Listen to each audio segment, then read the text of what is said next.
చంద్రగిరి ఎన్నికల ప్రచారంలో మాటల తూటాలు పేలుతున్నాయి. చెవిరెడ్డి భాస్కర్ రెడ్డి స్మగ్లర్ అంటూ చంద్రబాబు చేసిన వ్యాఖ్యలకు ఆయన కౌంటర్ ఇచ్చారు.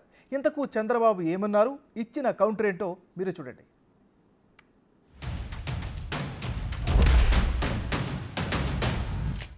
మా ఊరు నుంచి ఒక రెడ్ శాండల్వుడ్ స్మగ్లర్,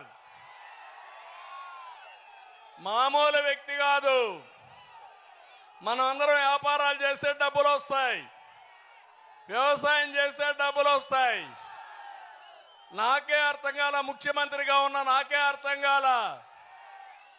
అతను ఎక్కడి నుంచి వస్తున్నాయి డబ్బులను చూస్తే, రెడ్ శాండ్లు అమ్ముకుంటే రౌడీజం చేస్తే డబ్బులు వస్తాయి. అదే పుష్పలో కూడా ఒక సినిమా తీశారు, అయింది. ఇప్పుడు పుష్ప 2 తీయబోతున్నారు.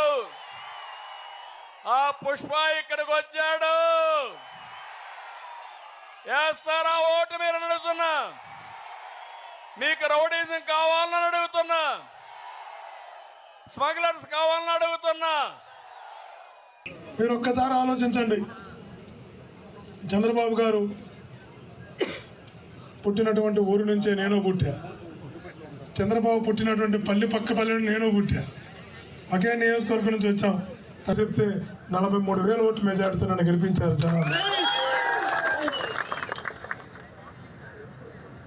నా వ్యక్తిత్వం, నా మనస్తత్వం, ప్రజలతో నేనుండే విధానం సరి కానప్పుడు చంద్రబాబు గారు పుట్టిన నియోజకవర్గంలో 43,000తో నన్ను గెలిపించగలరా అని అడుగుతున్నా, మీ ద్వారా అడుగుతున్నా. కాబట్టి అన్నీ భగవంతుడికి తెలుసు. ఎవరు మనస్తత్వం ఏందో దేవుడికి తెలుసు, ఎవరి వ్యక్తిత్వం ఏందో దేవుడికి తెలుసు, ఎవరు ప్రజలతో ఎలా మమేకమై ఉంటారో దేవుడికి తెలుసు. కాబట్టి నేను ఒక్కటే మాటిస్తున్నా, ఈరోజు నన్ను మీలో కుటుంబ సభ్యుడిగా నన్ను ఇక్కడికి పంపించిన తర్వాత, మీ కుటుంబంలో ఒకటిగా నన్ను నిలబెట్టిన తర్వాత, నాకు మరలా చెప్తున్నా, నేను వ్యాపారాల కోసం పదవుల్లోకి వచ్చిన వ్యక్తిని కాదు. వ్యాపారాలు కాపాడుకోవడం కోసం, వ్యాపారంలో ఎదగడం కోసం ఎంపీగా నిలబడేటువంటి వ్యక్తిని కాదు.